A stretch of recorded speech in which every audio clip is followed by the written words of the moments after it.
Bueno, muchas gracias a todos. Gracias por la invitación a PIUAC para presentar un poco de este tema. Sobre los eventos extremos venimos investigando nuestro grupo de investigación hace varios años y asociado con el cambio climático, entonces nos pareció que era un buen tema para tratar, para diferenciarnos un poquito de lo que venimos hablando del cambio climático. Cuando hablamos de cambio climático, lo primero que presentamos siempre es la evolución de la temperatura media anual a lo largo de los años. Este gráfico que les estoy mostrando es la temperatura media anual, o sea, todo el año, global de todo el planeta, de 1850 hasta el 2012. Y en el eje, digamos, en este eje lo que tenemos es el valor en anomalía, o sea, en diferencia con respecto a un valor medio. ¿Qué es lo que se ve? Obviamente una variabilidad año a año importante, pero un aumento de temperatura sostenido desde comienzos del siglo XX a la fecha. ¿Cuánto es este aumento de temperatura? Si depende de cómo lo cuantifiquemos, si con una tendencia lineal o con una diferencia de temperaturas entre dos periodos, está entre 0,85 y 0,87 grados. O sea, menos de 1 grado es lo que aumentó la temperatura media anual global. Lo cual es bastante, parece muy poco, pero es bastante significativo. Por eso está bueno que nos podamos centrar o mirar un poco qué le pasó a los eventos extremos. Ahora, con respecto a cómo evolucionó la temperatura global de todo el planeta, año a año, pero ahora no un valor por año, sino todos los meses, les voy a mostrar un gráfico que creo que no se va a ver muy bien, pero se los voy a contar, que muestra desde desde el comienzo del siglo hasta el presente, hasta el 2016, cómo fue evolucionando la temperatura año a año. Y cada vez que se establecía un récord, o sea que un año récord de temperatura, se pone a la derecha el año en cuestión. Entonces vamos a ver si se ve algo. ¿Ven? Desde 1880, ven en azul, va creciendo, a la derecha aparece 1926, 1931, 1944, año récord. Seguimos avanzando hasta los 80, 90, 2005, 2010, 2014, 2015, 2016. El año más cálido de la historia fue el año 2016, desde que se tiene registro. Se lo pongo de nuevo para que vean, a ver si se ve lindo. Ahí se ve de nuevo. Año por año, cómo fue evolucionando la temperatura. Entonces, vemos que, visto así desde 1880 hasta el presente, se fueron rompiendo los récords año a año, en particular en los últimos años del 2014, 2015, 2016 volvió a romperse el récord de temperatura, de máximo de temperatura. En particular, la Organización Meteorológica Mundial, cuando hace su resumen de qué pasó el año anterior, dijo que el 2016 fue el año más cálido de la historia, y acá lo compara con la era preindustrial. O sea, esos valores del que habló Vicente a la mañana, seguramente del Acuerdo de París, del 1.5 o de los 2 grados, es con respecto a la era preindustrial. Bueno, ya en 2016 estábamos 1.1 grados por encima de la era preindustrial, que además se alcanzaron nuevos récords en cantidad de dióxido de carbono, que además la extensión de hielo en mar global decayó sostenidamente, que además el nivel del mar alcanzó valores récords en el año 2016 y que hubo eventos severos en todos lados del planeta. Esto cuando lo vemos a nivel global. Si miramos el 2016 en particular en un planisferio, lo que encontramos es este tipo de anomalías o de diferencias de temperaturas con respecto a un promedio, que en particular es el promedio 1961-90. Y entonces vemos que en todo el norte, en el hemisferio norte, particularmente en los continentes, anomalías entre 3 a 5 grados o por encima de 5 grados con respecto al valor medio de esa región. Pero nosotros, si recordamos, el año pasado tuvimos un invierno bastante fresco, así que el año para nosotros no fue el año más caliente. Pero cuando miramos el problema a nivel global, fue el año récord desde que se tiene memoria. Entonces, en principio, tenemos que empezar a desglosar ese número de temperatura media anual global en qué pasa mes a mes o qué pasa región a región con esos valores. Y ahí nos encontramos con anomalías mucho más significativas que ese 0,86 o ese 1.1 que parece tan poco, pero que sin embargo es tan preocupante. También, como decíamos, en particular América del Sur en su conjunto. No fue el año más cálido, pero como hizo tanto calor en el norte, fue el segundo año más cálido de la historia, como América del Sur en su conjunto. Bueno, como decíamos, el dióxido de carbono, que esta es una curva recortada desde 1960, pero si la seguimos para atrás había valores mucho menores, y si la seguimos para adelante, sabemos que las concentraciones de dióxido de carbono no tienen antecedentes en los últimos 800.000 años y que hoy ya estamos por encima de ese gráfico, con valores que superan las 400, están muy cercanos a las 400 partes por millón.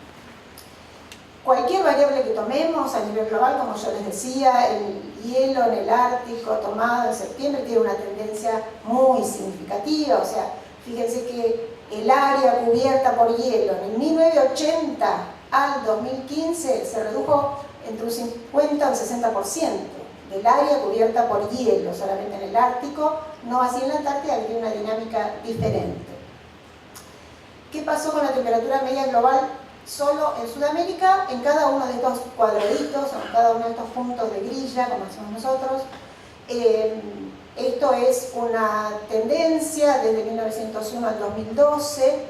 Vemos, no sé si se ve, la verdad, no se ve mucho.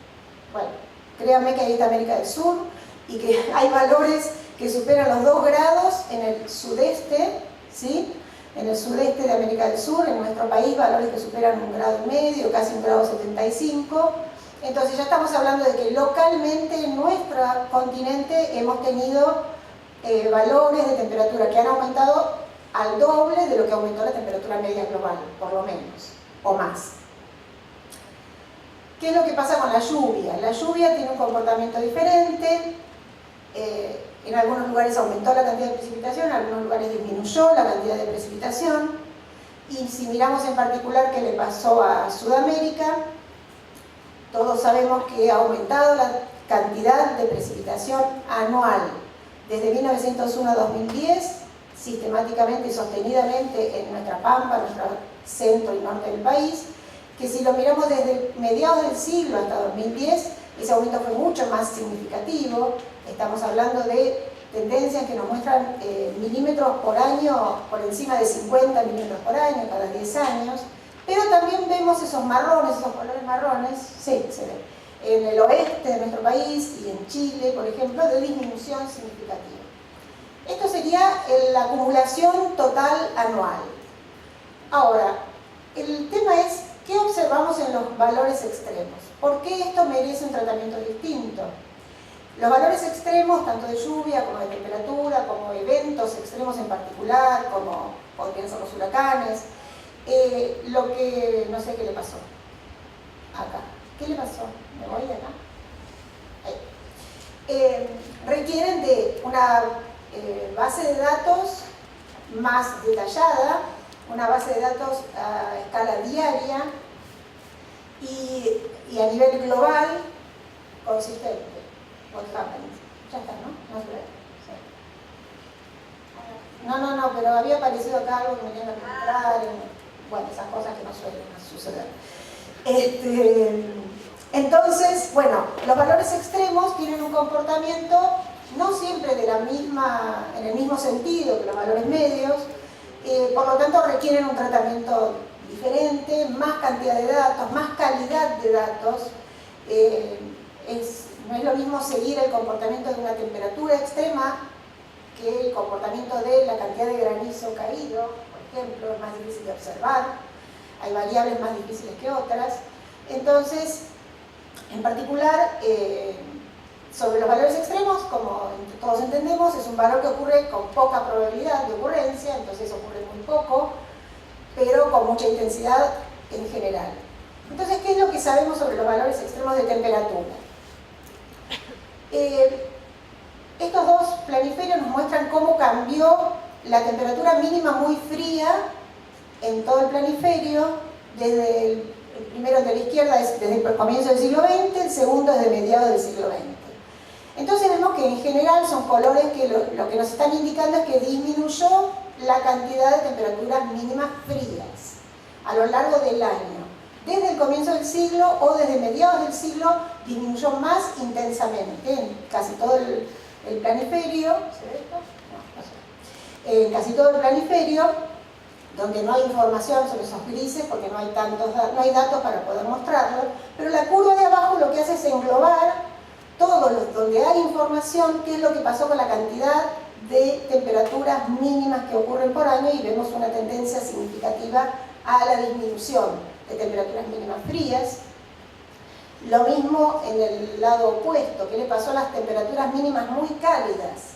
Y acá los colores están invertidos, de nuevo los marrones, rojos y marrón oscuro nos están mostrando más calor.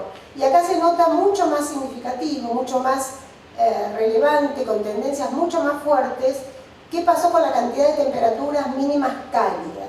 Y han aumentado muy sostenidamente, sistemáticamente, con valores que nos dan en algunos casos un día cada año, un día más con temperatura que supera un umbral, lo que nosotros llamamos noches cálidas. Cada año se va agregando una noche cálida en todo el registro que tenemos. Y cuando vemos la curva de abajo que engloba todo lo que pasó a nivel global, vemos cómo esas temperaturas se han venido manteniendo más o menos constante, pero a partir de los 70 aumentó significativamente la mayor cantidad de eventos extremos de temperatura mínima. La temperatura mínima representa lo que pasó durante la noche, por eso se habla de noches cálidas o noches frías. Entonces vemos cómo, a diferencia de lo que, digamos, los dos extremos en este caso van hacia el mismo lado, hacia un calentamiento, pero mucho más intensamente la cantidad de extremos cálidos han aumentado, por ejemplo. Si seguimos con la temperatura, ¿qué pasó con las olas de calor? Nosotros llamamos ola de calor a una sucesión de varios días por encima de un umbral que determinamos, y entonces contamos cuántas veces por encima de ese umbral, cuántos días tuvimos por encima de ese umbral, y acá les presento, miren los colores, en las distintas décadas en el norte de nuestro país, de 40 para el norte, vemos desde la década del 60 hasta la década del 2000. En la primera fila son qué le pasó si yo solo considero una ola de calor cuando la temperatura mínima supera un umbral por más de 3 días, en el medio si considero cuando la temperatura máxima supera ese umbral, y la tercera columna cuando las dos temperaturas están por encima de su umbral tan cálido. Lo que vemos es que en la década de los 60 teníamos una cantidad de días, que ahí puse un 50 para que se vea más o menos, si miramos el primer gráfico de la izquierda, en toda la década, que si vamos hacia abajo y vamos década a década, vemos cómo fue aumentando hasta casi cuadruplicarse la cantidad de días que clasificaron como ola de calor en el periodo cálido, esto es de octubre a marzo de nuestro país, en el noroeste de nuestro país. En toda la zona del noroeste y en el noreste se duplicaron, triplicaron o cuadruplicaron la cantidad de olas de calor producto de temperaturas mínimas, producto de temperaturas máximas, y la última, a la derecha abajo, producto de las dos temperaturas superando un umbral por más de 3 días. Entonces vemos qué es lo que ha sucedido. Vemos que efectivamente hay más eventos extremos, cada vez hace más calor y en distintas formas que lo estamos midiendo. Si miramos en particular qué le pasó a la ciudad de Buenos Aires, la ciudad de Buenos Aires en la década del 60, 70, 80, 90 y en el año 2000 a 2010, vemos que la frecuencia de olas de calor extremas, o sea, la mínima y la máxima superando el umbral, en el periodo cálido, de nuevo, de octubre a marzo, teníamos una frecuencia por década de unas 12 olas de calor, y en la última década casi 40. De nuevo, triplicamos, casi cuadruplicamos la cantidad de olas de calor en Buenos Aires desde octubre hasta marzo. Podemos ir un poquito más al detalle, si vamos a ver qué le pasó mes a mes.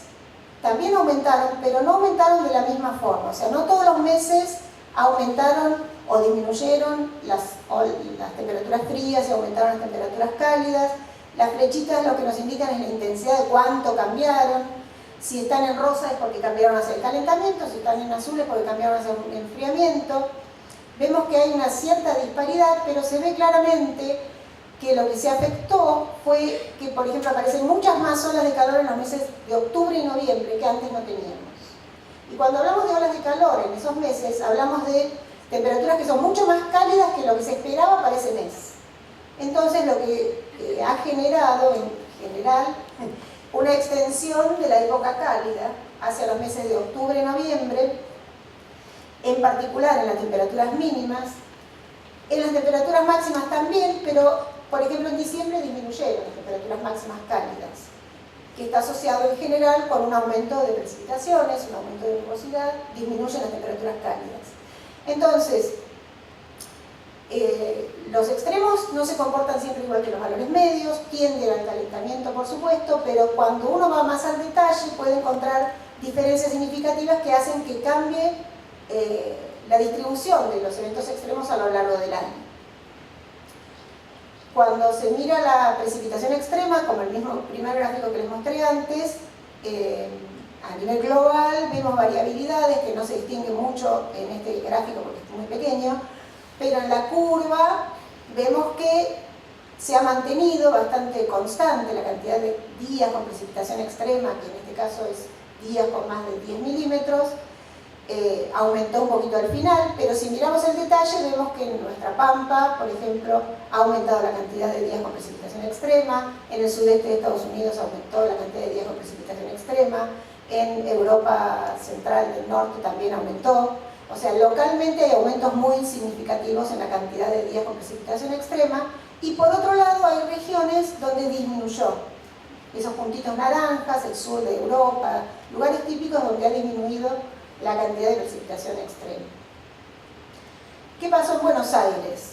Si miramos el número de días cada 10 años con precipitación sobre 100 milímetros en la ciudad de Buenos Aires, desde 1910 hasta los años 2000, vemos cómo ha aumentado el número de casos, que veníamos a comienzos del siglo XX en 2 casos cada 10 años, después pasamos a 3 casos cada 10 años, y en los 80 tuvimos 6 casos en esos 10 años, entonces estamos entre 5 y 6 casos cada 10 años de precipitación por encima de 100 milímetros en la ciudad de Buenos Aires. Esto es lo que ha sucedido, esto es el cambio climático, lo que nosotros llamamos cambio climático observado, lo que podemos probar que ha sucedido. Y entonces, ¿qué se sabe sobre las proyecciones? ¿No? Cuando hablamos de proyecciones, queremos ver qué va a pasar con el clima en el futuro, en principio para este siglo que estamos viviendo, de acuerdo a los distintos escenarios que ya habrán visto y verán, habrán visto varias de estas gráficas.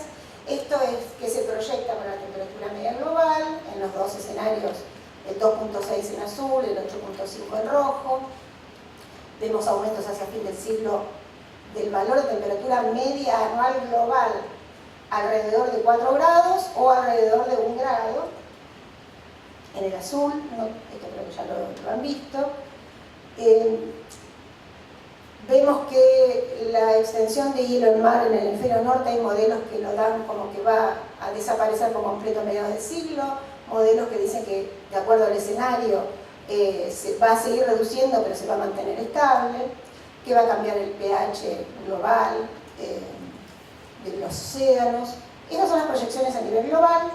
¿Qué proyecciones tenemos para nuestro país? Este es un ejemplo de valores medios anuales de temperatura, una conjunción de modelos, del CENIP5, es el conjunto de modelos que nos dan resultados sobre el clima global. Y bueno, vemos que arriba tenemos el escenario 4.5 y abajo el escenario 8.5. Vemos que todos dan aumento de temperatura, que los valores de aumento de temperatura en la primera fila es para el periodo 2016-2035, o sea, un promedio de esos 20 años, un aumento de temperatura con respecto a prácticamente el presente, porque es 1985-2005, si está acá, ¿no? 1985-2010. Aumento de temperatura, entonces, de medio grado a 1 grado, hasta el escenario 8.5 y fin de siglo, que son valores de 3 a 4 grados de aumento con respecto a los 20 años últimos, de no hace tanto, de los 80 en adelante. Entonces vemos aumento de temperatura, todos los modelos dan en general aumentos de temperatura significativos. ¿Qué se sabe de la precipitación? Los modelos a veces están más de acuerdo o menos de acuerdo, pero en general las proyecciones dan un aumento leve o no de precipitación en el este y norte de nuestro país y una disminución en el oeste y sur de nuestro país, más significativo o menos, de acuerdo al escenario y de acuerdo a la época del año, pero en general, a nivel total, anual y promedio en 20 años, los modelos dan este panorama. Ahora, ¿qué pasa con los valores extremos? Para proyectar sobre valores extremos se hace un tratamiento diferente, se trabaja con la distribución de los posibles valores de precipitación diaria y se trabaja con lo que se llama periodo de retorno, o sea, aquellos valores que hoy, en el presente, son tan extremos que ocurren una vez cada 20 años, ¿cada cuánto van a ocurrir en el futuro? ¿Sí? Entonces se hacen las proyecciones en general sobre los valores extremos, se presentan de esa forma, y cuando se habla de temperatura extrema o precipitación extrema, se presentan gráficos de este tipo. Estos gráficos lo que nos muestran es, para mediados del siglo, para el fin del siglo, en 3 escenarios distintos, que eran el B1, A1B y el A2, cómo va a cambiar el periodo de retorno. Lo que se ve en el caso de temperatura es que ese valor, que hoy es tan caluroso, que ocurre una vez cada 20 años, a mediados del siglo va a ocurrir una vez cada 5 años, 2 años o 2 años y medio, de acuerdo al escenario. O sea, seguro que va a ocurrir más frecuentemente. Entonces yo pongo un valor ahora, es un valor tan extremo que ocurre una vez cada 20 años, eso lo vamos a tener más frecuentemente. Cuán frecuentemente va a depender del escenario, por supuesto, y de todos los resultados de los modelos. Y hacia el fin del siglo, ese valor que ahora ocurre una vez cada 20 años, de tan caluroso que es, para el escenario más, el A2, que es el que está en rojo, no se ve aquí, y a fin del siglo puede ocurrir todos los años. Entonces lo que vamos a observar, o lo que hemos observado, es un aumento de la frecuencia de los valores extremos. Para precipitación, los valores, de nuevo, un valor extremo que se repitió una vez cada 20 años, se puede repetir una vez cada 5, una vez cada 15, dependiendo del modelo, dependiendo del escenario.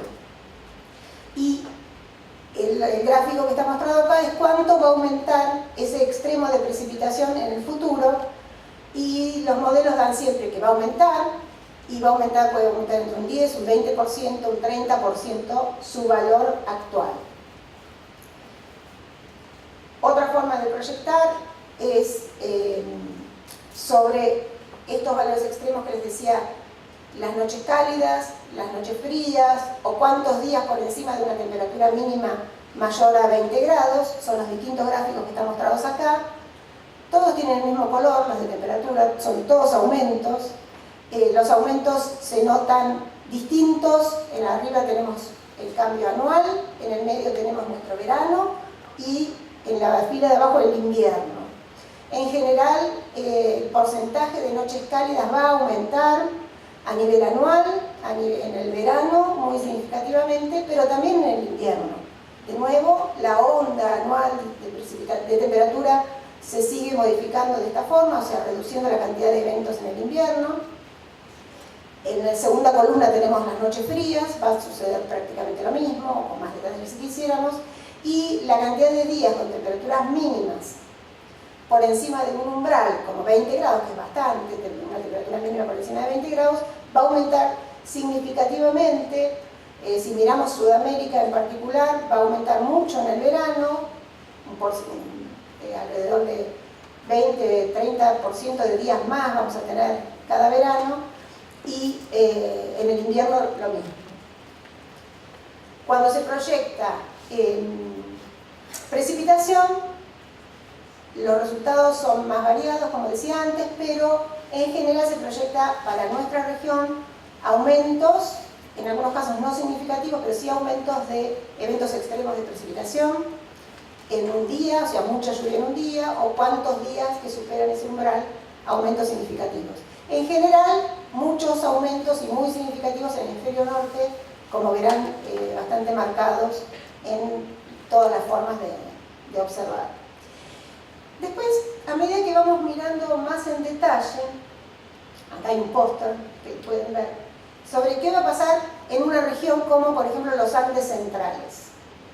¿Qué va a pasar con la temperatura en una región que son los Andes centrales, en la zona de la latitud de Mendoza, de nuestra región?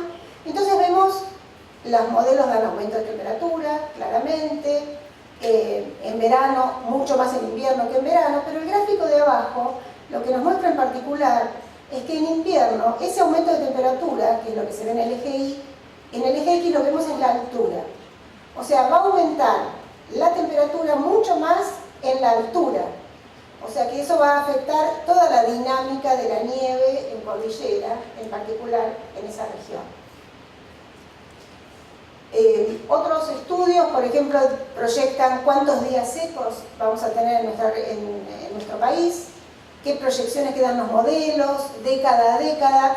Esto es un poco complicado, pero lo que se ve es 5 regiones de nuestro país, cada uno de los colores de las barritas son las regiones, qué es lo que había sucedido, qué cantidad de meses secos, a partir de días secos, teníamos en el pasado, en los 30 años 2011 a 2040, 2020, 2030, cada 30 años. Entonces vemos que hay una variabilidad. En general, si miramos, por ejemplo, la anteúltima columna, vemos que en 2061-2090 va a aumentar en casi todas las regiones los meses secos provenientes de los días secos. O sea que además de aumentar la precipitación, va a aumentar la cantidad de eventos extremos. Puede aumentar la cantidad de días con mucha lluvia, pero además va a aumentar la sucesión de días sin lluvia.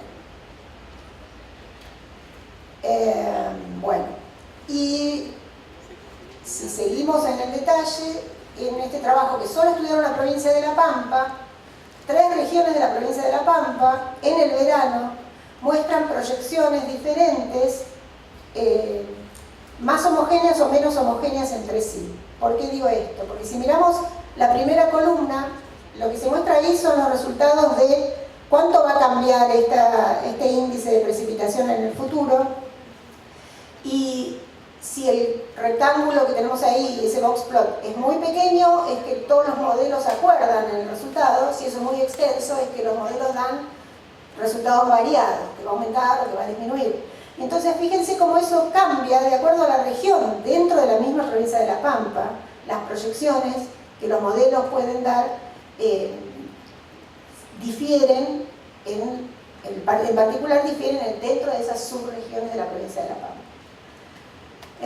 La otra proyección sobre sequías, lo que dice es que, por ejemplo, de nuevo, acá tenemos frecuencia de características de sequías en un índice que mide la acumulación de precipitación en 3 meses, y entonces dice que en la primera fila, en la primera columna, la frecuencia de eso. Si aumenta está en rojo, si disminuye está en celeste. La segunda, la que está en el medio, es la duración de esos periodos de sequías. Y la tercera es la intensidad, o sea, cuán severa va a ser la sequía. Entonces, si juntamos todo, vemos que en algunas regiones va a aumentar la frecuencia, van a ser menos durables y van a ser más intensas. O sea, estos gráficos tienen un detalle de las proyecciones, en general, de las proyecciones de este evento extremo, en particular sobre las sequías. Igual, siempre termino con estos mensajes claves del quinto informe, que me parece que resumen qué es lo que sabemos. Sabemos que la influencia humana es clara, no hay discusión. Sabemos que cuanto más irrumpimos en el clima, más nos arriesgamos a que los impactos sean graves, sean generalizados y irreversibles. Pero, como se viene hablando hoy, tenemos los medios para limitar el cambio climático. Se puede construir un futuro sostenible y se puede construir un futuro más próspero en general. Bueno, esa es mi charla.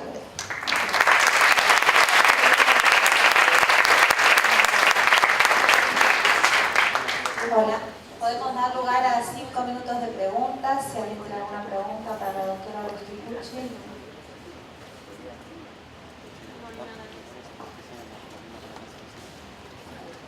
¿Qué tal? Está claro que los gobiernos de la región toman esta información y la incorporan dentro de sus políticas, o por lo menos lo plantean dentro de sus comunicaciones nacionales. Ahora, en el sector privado, ¿ustedes tienen o han tenido los colegas de la región alguna consulta o alguna profundización, por ejemplo, de empresas aseguradoras para pensar en el seguro ambiental?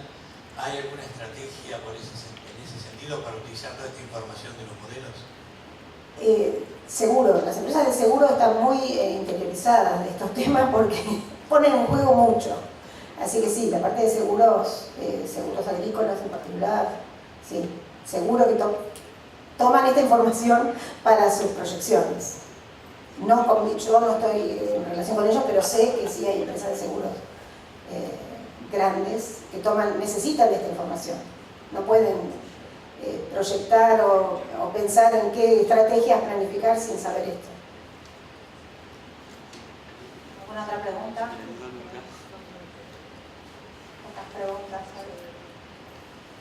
Bueno, le agradecemos a Matilde. De todas maneras vamos a seguir con la exposición de póster, va a estar Matilde un ratito más.